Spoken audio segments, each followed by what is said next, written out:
સમાચાર વિશે વાત કરીએ તો ગાંધીનગર સ્થિત કમલમમાં ભાજપે પ્રેસ કોન્ફરન્સ સંબોધી હતી, જેમાં પ્રદેશ અધ્યક્ષ સી.આર. પાટીલે અભિયાન વિશે વાત કરતા કહ્યું, પીએમ મોદીએ આત્મનિર્ભર ભારતની વાત મૂકી છે, જે 25 સપ્ટેમ્બરથી પંડિત દીનદયાળ ઉપાધ્યાયની જન્મજયંતિથી લઈ 25 ડિસેમ્બર સુધી ચાલશે.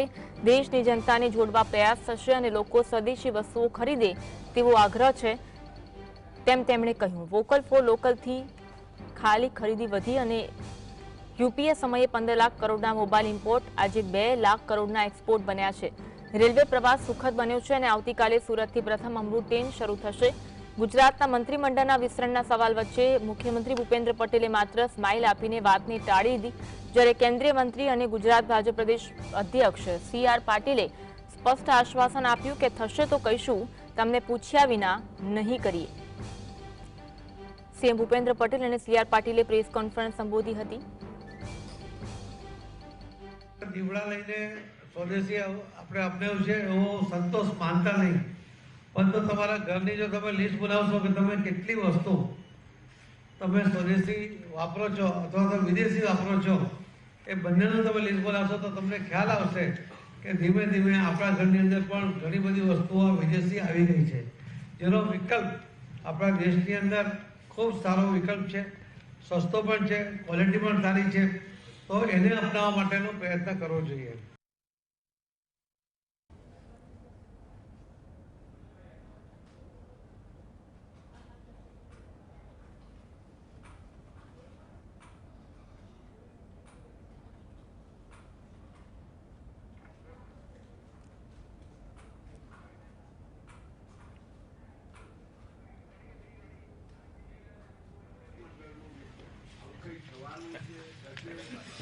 એટલે કહીશું તમને પૂછ્યા વગર ના કરીએ, તમને કયા વગર ના કરીએ.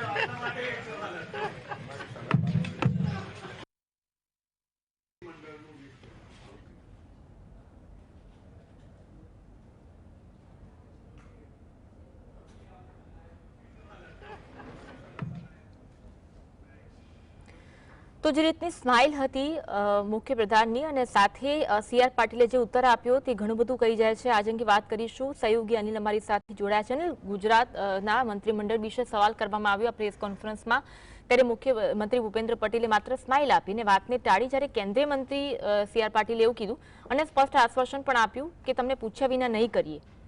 શું કહી જાય છે આ વાત? હું તમને એક સવાલ પૂછું, તમે કોઈ નોકરને પૂછો કે માલિક શું કરવાના છે તો નોકર કહી શકે? ગુજરાતની અંદર તમામ મંત્રીમંડળ, તમે ભૂપેન્દ્ર પટેલને પૂછો, તમે સી.આર. પાટીલને પૂછો, એ લોકો પ્યાદા છે, સ્ટેમ્પ છે, એ લોકો પાસે જવાબ નથી, કારણ કે આ સમગ્ર મામલો દિલ્હીથી નક્કી થાય છે. અને બધાને ખબર છે કે દિલ્હી એટલે દિલ્હી બીજેપી એટલે નરેન્દ્ર મોદી અને અમિત શાહ એ બિગ બોસના ઘર જેવું છે. હંમેશા હું કહું છું કે જ્યારથી બીજેપીનું જે સુકાન છે એ નરેન્દ્ર મોદી અને અમિત શાહ પાસે છે, એ બિગ બોસના ઘર જેવું છે. કોઈને પણ વાઇલ્ડ કાર્ડ એન્ટ્રી થાય એ પછી કોઈને પણ સીએમ બનાવાય, રાતોરાત કોઈને ઉતારી દેવાય, પહેલી વખત જીતેલો હોય એને પણ બનાવી દેવાય, એમના અનુકૂળ જે એની રાજનીતિમાં આવે તેમને મંત્રી પદનું લાભ મળે અને જે કદ્દાવર નેતા હોવા છતાં પણ તેમને લાત મારીને હટાવી દેવાય. આ સીધી ગણિત છે. પત્રકારે હિંમત કરી પૂછવાની એ કાબિલે દાદ માંગુ છું, પણ પત્રકારે ખોટા વ્યક્તિથી પૂછ્યું છે. જો અમિત શાહ આવે ને તમે અમિત શાહને પૂછો તો એ જવાબ આપે તો તમે એને માની શકો ક્યારે થવાનું, પણ આ બે વ્યક્તિઓને તમે પૂછ્યું એમની પાસે જવાબ જ નથી, એમને ખબર જ નથી, એમને પોતે પણ ખબર નથી કે કાલે રહેશે કે નહીં રહેશે. એટલે સવાલ એ છે, હા ચર્ચા ઘણા સમયથી થઈ રહી છે કે મંત્રીમંડળ વિકસાવવું જોઈએ, મંત્રીમંડળમાં નવા લોકોને એન્ટ્રી થવી જોઈએ. ઘણા લોકોને અર્જુન મોઢવાડિયાથી લઈને ઘણા લોકોને તમે લાલચ આપીને લઈને આવ્યા હતા કે તમને કોંગ્રેસમાંથી પક્ષ પલટો કરાવીને કે તમને મંત્રી પદ આપશું, એટલે લોકો આવ્યા હતા. હવે એ લોકો રાહ જોઈ રહ્યા છે કે હવે અમારો વારો ક્યારે આવશે, કારણ કે 2027 હવે નજીક છે.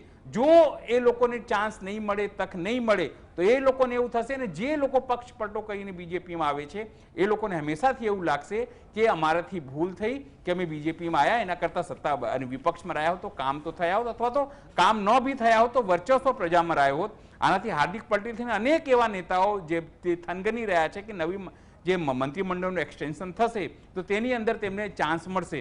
પણ વારંવાર કહેવાય છે કે જે ટાળવામાં આવી રહ્યું છે, પહેલા કહેવામાં આવ્યું કે પ્રદેશ પ્રમુખ જ્યારે ચૂંટાઈ જશે, નવા આવી જશે એના પછી થશે, પછી કહેવાયું કે કમૂર તો નીકળી જશે, પછી ચાલશે, પછી કહેવાયું કે હવે દશેરા પતશે, પછી થશે, પછી કહેવાશે કે દિવાળી પછી, પછી કહેશે કે ઉત્તરાયણ પછી. એટલે કોઈ પૂછી શકે એવું નહીં. કહેવાય છે ને વાઘને કોણ કહે કે તારું મોઢું ગંધાય છે, તો વાઘના કે બિલાડીના ગળામાં ઘંટ કોણ બાંધે, એવી સ્થિતિ છે. એટલે ગુજરાતની અંદર જો આખું કોકડું હું તમને કહી દઉં, જ્યાર સુધી RSS અને બીજેપી હાઈકમાન્ડ વચ્ચે પેચઅપ નહીં થાય કે સેન્ટ્રલમાં કોણ, કારણ કે જે JP નડ્ડા છે એ હેલ્થ મિનિસ્ટર પણ છે, અને એક્સટેન્ડમાં અત્યારે તમે જુઓ તો એ કેન્દ્રમાં ભાજપની ધુરા પણ સંભાળી રહ્યા છે, એટલે કે સેન્ટ્રલમાં એના અધ્યક્ષ પણ છે. હવે એ એક્સટેન્શન પણ ચાલી રહ્યા છે. એમના બદલામાં કોણ? જો એના બદલામાં ભાજપ સાથે ભાજપ અને એટલે કે કેન્દ્રીય નેતાગીરી જે અમિત શાહ અને નરેન્દ્ર મોદીની છે એની જોડે જો નાગપુર એટલે RSS જોડેનું પેચઅપ થશે તો કેન્દ્રમાં બદલાશે. અને તમામ જગ્યાએ આ પેચ અટક્યું છે. એવું નથી કે ખાલી ગુજરાતની અંદર, તમામ જગ્યાએ તમે જાઓ કે યુપીની અંદર CM યોગી આદિત્યનાથ બદલવાની વાત હતી, એને લઈને પણ એ સમય દરમિયાન લોચા થયા હતા, અને જે યોગી આદિત્યનાથ એ કેન્દ્રીય નેતાગીરી સામે એમણે જ્યારે સરેન્ડર નહોતું કર્યું તો એની પાછળ એને RSS ઊભું રહ્યું હતું. અનેક પ્રકારની રાજનીતિ છે. જેટલી સરળ લાગે છે અન્વી આપણને અહીંયાથી જોવાથી કે આ રીતે આરામથી મંત્રીમંડળ વિસ્તરણ થઈ જશે કે નવા પ્રદેશ પ્રમુખ આવી જશે, એટલું ઇઝી નથી. જ્યાર સુધી તમામ પ્રકારની, કારણ કે 2027માં તમારે એ સામાજિક અને જાતીય સમીકરણો પણ ગોઠવવાના છે કે કેવા નેતાને અહીંયા રાખી જેનાથી વોટ એટલે ઘણી બધી બાબતો છે જેના કારણે આ ટલ્લે ચડી રહ્યું છે. જો કે એ બાબતો સ્પષ્ટ થતી નથી કઈ બાબતો છે. આભાર અનિલ જોડાવા માટે અને માહિતી આપવા માટે. તો જે રીતે સ્માઇલ આપી CM ભૂપેન્દ્ર પટેલે, CR પાટીલે કહ્યું કે તમને પૂછીને જ કરવામાં આવશે, ઘણી બધી બાબતો આ વાક્યથી સ્પષ્ટ થઈ રહ્યું છે. પરંતુ શા માટે ટલ્લે ચડી રહ્યું છે તે પણ એક મોટો પ્રશ્ન છે. જે રીતે સહયોગી અનિલે પણ જણાવ્યું કે સમગ્ર બાબત જે છે તે દિલ્હીથી નક્કી થતી હોય છે. વડાપ્રધાન અને અમિત શાહ તમામ બાબતો નક્કી કરતા હોય છે. ત્યારે હવે મંત્રીમંડળનું વિસ્તરણ ભાજપ માટે ખૂબ જરૂરી બની ગયું છે, પરંતુ ક્યારે થશે તે એક મોટો પ્રશ્ન છે. અને આ જે સંકેતો મળી રહ્યા છે તેનાથી કદાચ એવું લાગી રહ્યું છે કે થોડા સમયમાં મંત્રીમંડળનું વિસ્તરણ થાય, પરંતુ એ હવે જોવાનું રહેશે કે ક્યારે મંત્રીમંડળનું વિસ્તરણ થાય છે. પ્રેસ કોન્ફરન્સ સંબોધવામાં આવી હતી CM ભૂપેન્દ્ર પટેલ અને CR પાટીલ દ્વારા, જેમાં આત્મનિર્ભર ભારતની વાત કરવામાં આવી હતી અને સ્વદેશી અપનાવની પર ભાર મૂકવામાં આવ્યો હતો, અને તેમાં મંત્રીમંડળનો સવાલ પણ તેમને પૂછવામાં આવ્યો હતો.